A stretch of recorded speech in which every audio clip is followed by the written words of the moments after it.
Speaking of courage. The war was over and there was no place in particular to go. Norman Boker followed the tar road on its 7-mile loop around the lake. Then he started all over again, driving slowly, feeling safe inside his father's big Chevy, now and then looking out on the lake to watch the boats and water skiers and scenery. It was Sunday and it was summer, and the town seemed pretty much the same. The lake lay flat and silvery against the sun. Along the road the houses were all low-slung and split-level and modern, with big porches and picture windows facing the water. The lawns were spacious.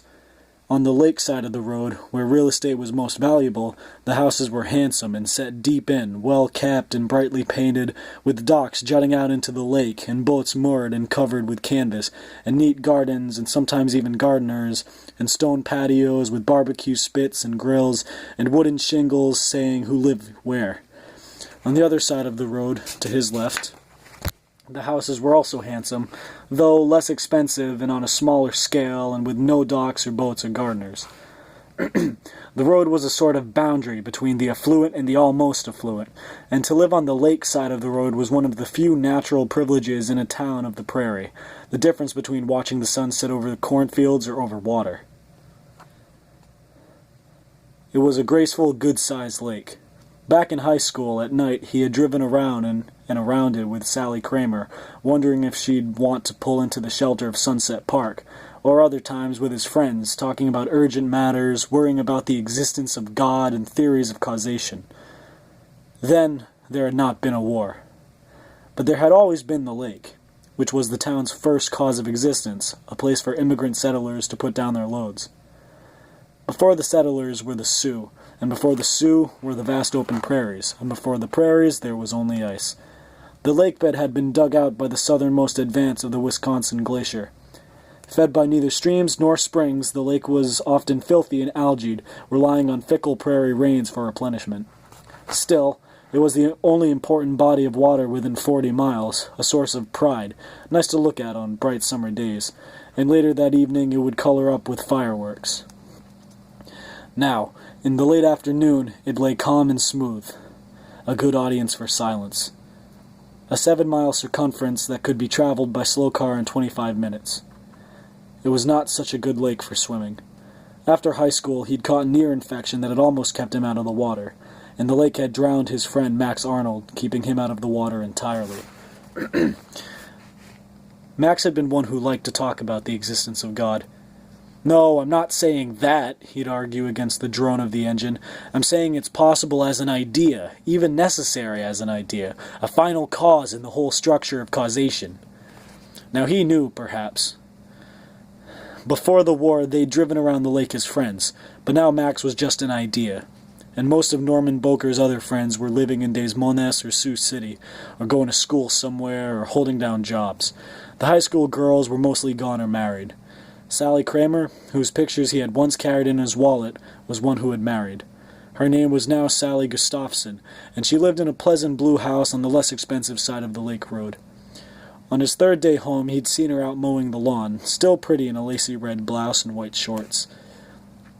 For a moment, he'd almost pulled over, just to talk, but instead he'd pushed down hard on the gas pedal. She looked happy. She had her house and her new husband, and there was really nothing he could say to her. The town seemed remote somehow. Sally was married, and Max was drowned, and his father was at home watching baseball on national TV. Norman Boker shrugged. "No problem," he murmured. Clockwise, as if in orbit, he took the Chevy on another 7-mile turn around the lake. Even in late afternoon, the day was hot. He turned on the air conditioner, then the radio, and he leaned back and let the cold air and music blow over him. Along the road, kicking stones in front of them, 2 young boys were hiking with knapsacks and toy rifles and canteens. He honked going by, but neither boy looked up. Already he had passed them 6 times, 42 miles, nearly 3 hours without stop. He watched the boys recede in his rear-view mirror. They turned a soft grayish color, like sand, before finally disappearing. He tapped down lightly on the accelerator. Out on the lake, a man's motorboat had stalled. The man was bent over the engine with a wrench and a frown. Beyond the stalled boat, there were other boats, and a few water skiers, and the smooth July waters and an immense flatness everywhere. 2 mud hens floated stiffly beside a white dock. The road curved west, where the sun had now dipped low. He figured it was close to 5 o'clock, 20 after, he guessed. The war had taught him to tell time without clocks, and even at night, waking from sleep, he could usually place it within 10 minutes either way. What he should do, he thought, is stop at Sally's house and impress her with this new time-telling trick of his. They'd talk for a while, catching up on things, and then he'd say, "Well, better hit the road, it's 5:34. And she'd glance at her wristwatch and say, "Hey, how'd you do that?" And he'd give a casual shrug and tell her it was just one of those things you pick up. He'd keep it light. He wouldn't say anything about anything. "How's it being married?" he might ask, and he'd nod at whatever she answered with, and he would not say a word about how he'd almost won the Silver Star for valor. He drove past Slater Park and across the causeway and past Sunset Park. The radio announcer sounded tired. The temperature in Desmones was 81 degrees, and the time was 5:35. And all you on the road, drive extra careful now on this fine 4th of July. If Sally had not been married, or if his father were not such a baseball fan, it would have been a good time to talk. "A Silver Star," his father might have said. "Yes, but I didn't quite get it. Almost, but not quite." And his father would have nodded, knowing full well that many brave men do not win medals for their bravery, and that others win medals for doing nothing. As a starting point, maybe, Norman Boker might then have listed the 7 medals he did win. The Combat Infantry's Badge, the Air Medal, the Army Commendation Medal, the Good Conduct Medal, the Vietnam Campaign Medal, the Bronze Star, and the Purple Heart. Though it wasn't much of a wound, it did not leave a scar and did not hurt and never had. He would have explained to his father that none of these decorations was for uncommon valor. They were for common valor. The routine, daily stuff. Just humping, just enduring. But that was worth something, wasn't it? Yes, it was. Worth plenty.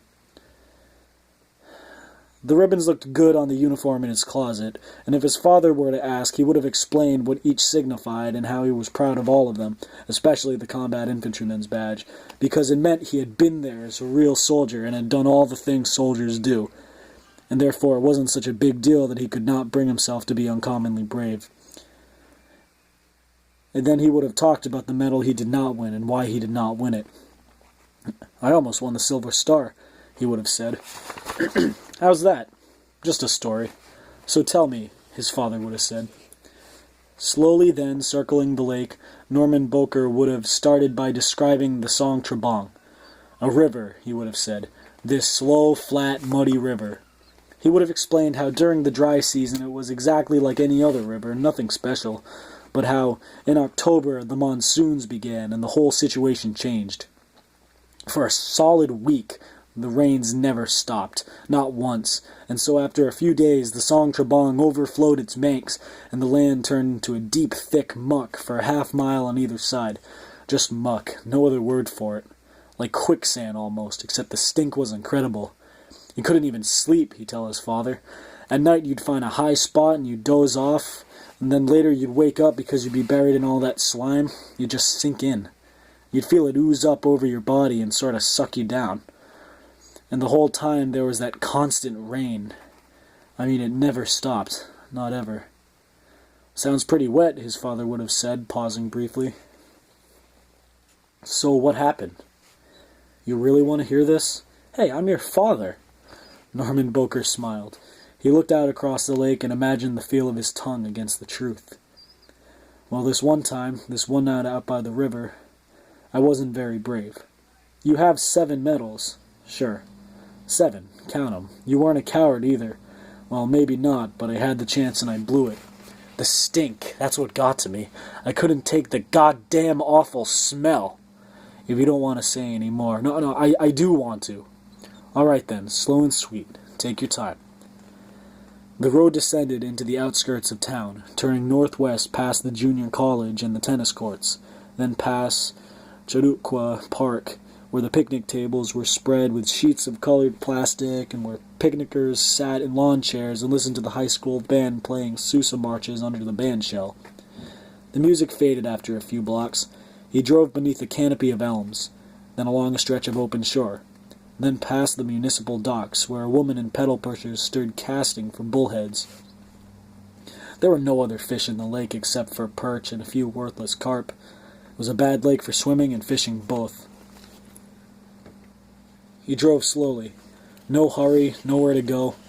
Inside, the Chevy air was cool and oily smelling, and he took pleasure in the steady sounds of the engine and air conditioning. A tour bus feeling, in a way, except the town he was touring seemed dead. Through the windows, as if in a stop-motion photograph, the place looked as if it had been hit by nerve gas. Everything still and lifeless, even the people. The town could not talk, and would not listen. "How'd you like to hear about the war?" he might have asked, but the place could only blink and shrug. It had no memory, therefore no guilt. The taxes got paid, and the votes got counted, and the agencies of government did their work briskly and politely.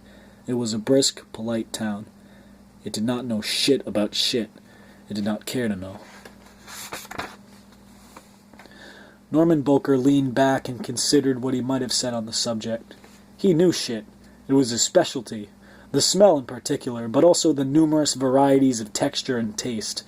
Someday he'd give a lecture on this topic, put on a suit and tie and stand up in front of the Kiwanis Club and tell the fuckers about all the wonderful shit he knew. Pass out samples, maybe.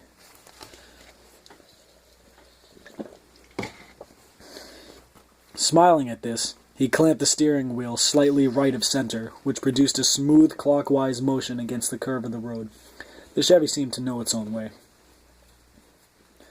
The sun was lower now. 5:56, he decided. 6 o'clock tops. Along an unused railway spur, 4 workmen labored in the shadowy red heat, setting up a platform and steel launchers for the evening fireworks. They were dressed alike in khaki trousers, work shirts, visored caps, and brown boots. Their faces were dark and smudgy. "Want to hear about the Silver Star I almost won?" Norman Boker whispered. But none of the workmen looked up. Later they would blow color into the sky. The lake would sparkle with reds and blues and greens like a mirror, and the picnickers would make low sounds of appreciation. "Well, see, it never stopped raining," he would have said. "The muck was everywhere. You couldn't get away from it." He would have paused for a second. Then he would have told about the night they bivouacked in a field along the Song Trebong, a big swampy field beside the river. There was a villa nearby, 50 meters downstream, and right away a dozen old mamasans ran out and started yelling. A weird scene, he would have said. The mamasans just stood there in the rain, soaking wet, yapping away about how this field was bad news. Number 10, they said, evil ground. Not a good spot for GIs. Finally, Lieutenant Jimmy Cross had to get out his pistol and fire off a few rounds just to shoo them away. By then it was almost dark. So they set up a perimeter, ate chow, then crawled under their ponchos and tried to settle in for the night. But the rain kept getting worse, and by midnight the field turned into soup.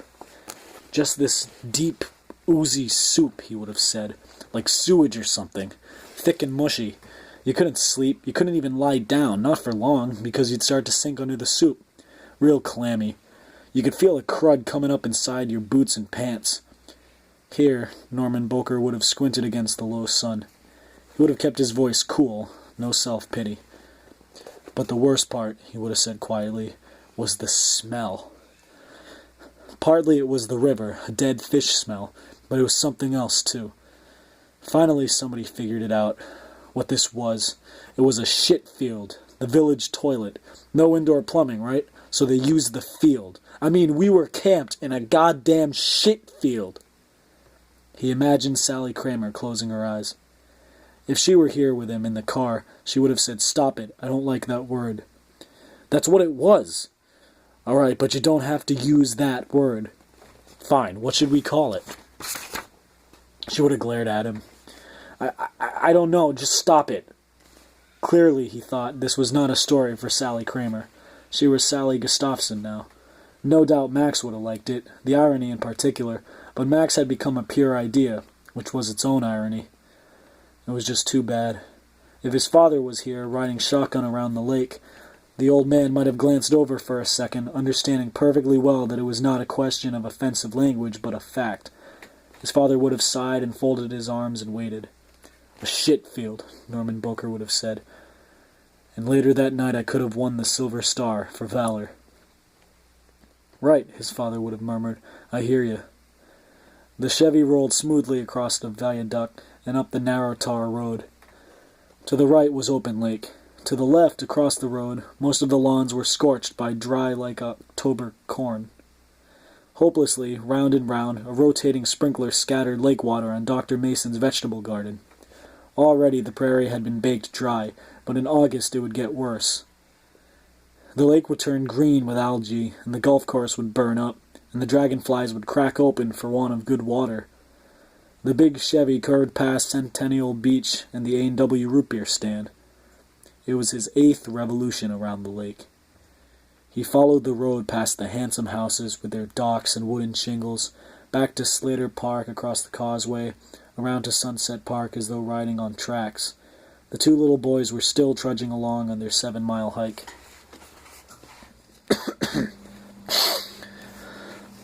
Out on the lake, the man in the stalled motorboat still fiddled with his engine.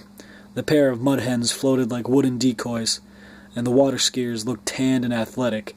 And the high school band was packing up its instruments, and the woman in pedal pushers patiently rebaited her hook for one last try. Quaint, he thought.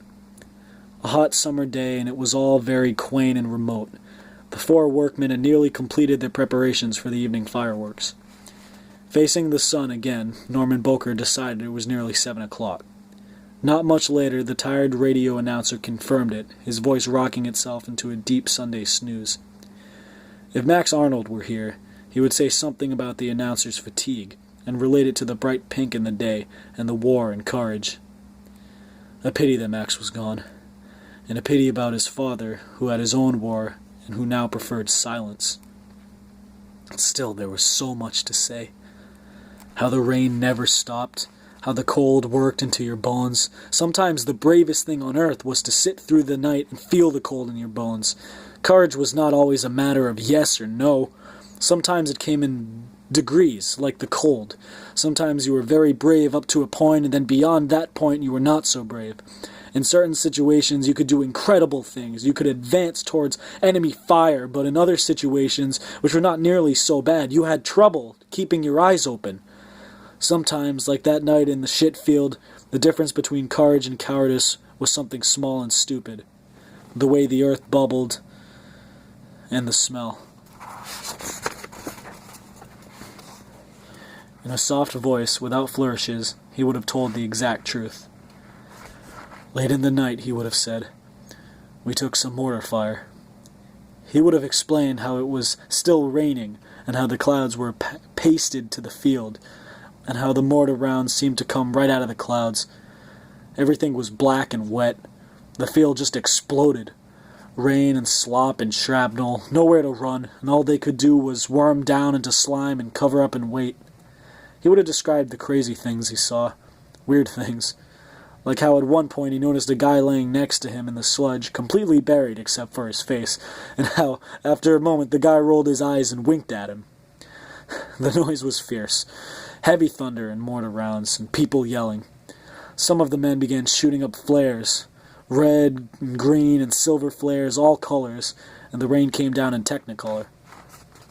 The field was boiling. The shells made deep, slushy craters, opening up all those years of waste, centuries worth, and the smell came bubbling out of the earth. 2 rounds hit close by, and then a third even closer, and immediately off to his left he heard somebody screaming. It was Kiowa. He knew that. The sound was ragged and clotted up, but even so he knew the voice, a strange gargling noise. Rolling sideways, he crawled toward the screaming in the dark. The rain was hard and steady.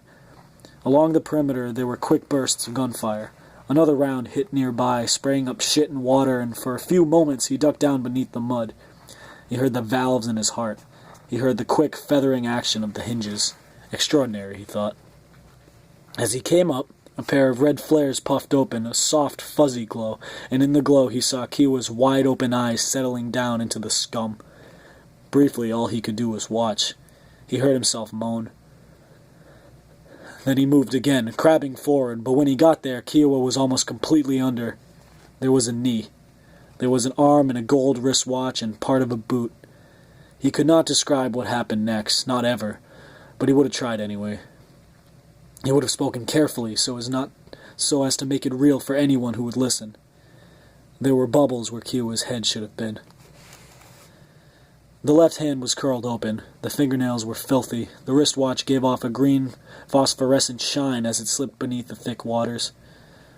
He would have talked about this, and how he grabbed Kiowa by the boot, tried to pull him out. He pulled hard, but Kiowa was gone, and then suddenly he felt himself going too. He could taste it. The shit was in his nose and eyes. There were flares and mortar rounds, and the stink was everywhere. It was inside him, in his lungs, and he could no longer tolerate it. Not here, he thought. Not like this.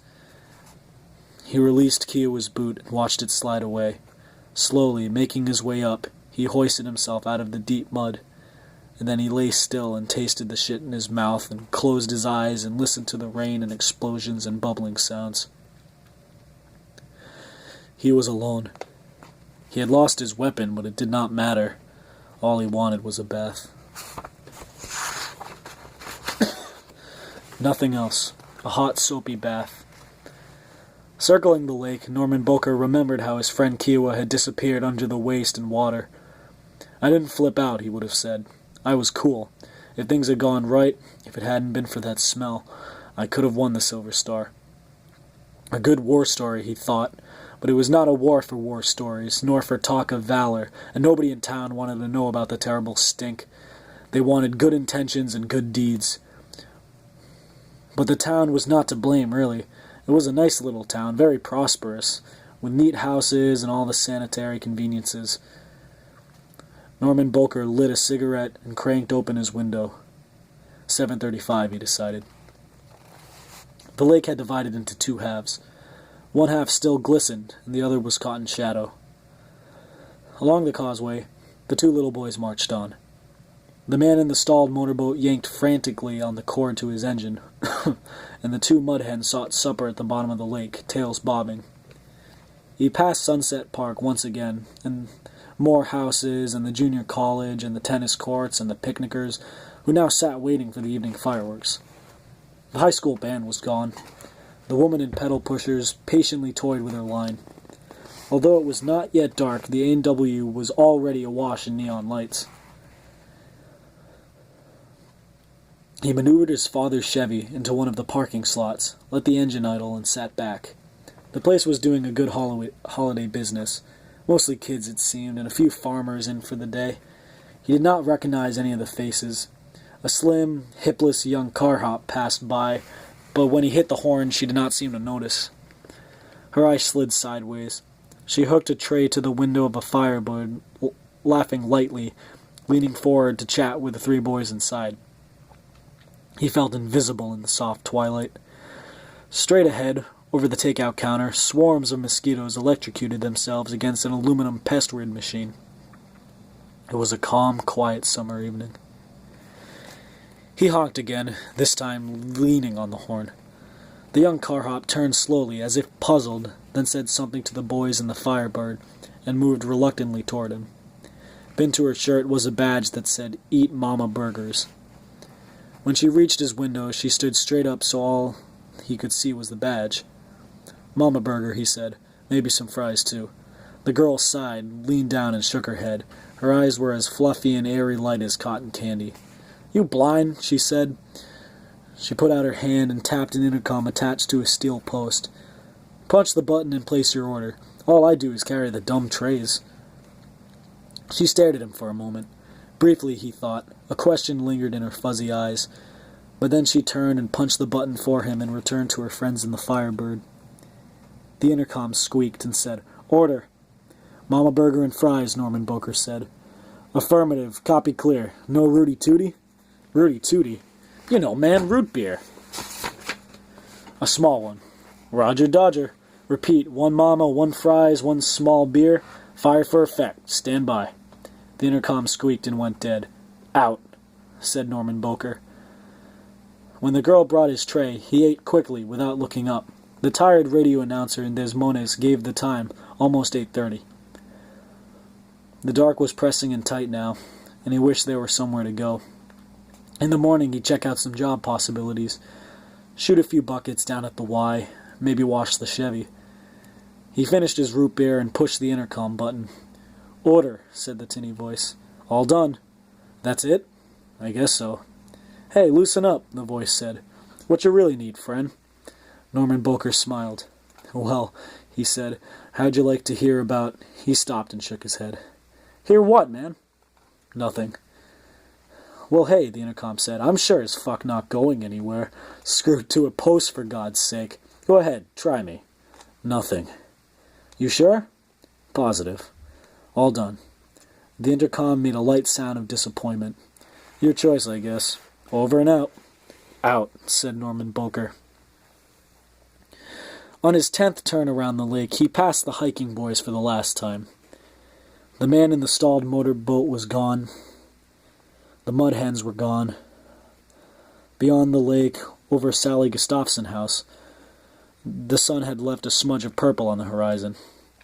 The band shell was deserted, and the woman in pedal pushers quietly reeled in her line, and Dr. Mason's sprinkler went round and round. On his 11th revolution, he switched off the air conditioning, opened up his window, and rested his elbow comfortably on the sill, driving with one hand. There was nothing to say. He could not talk about it, and never would. The evening was smooth and warm.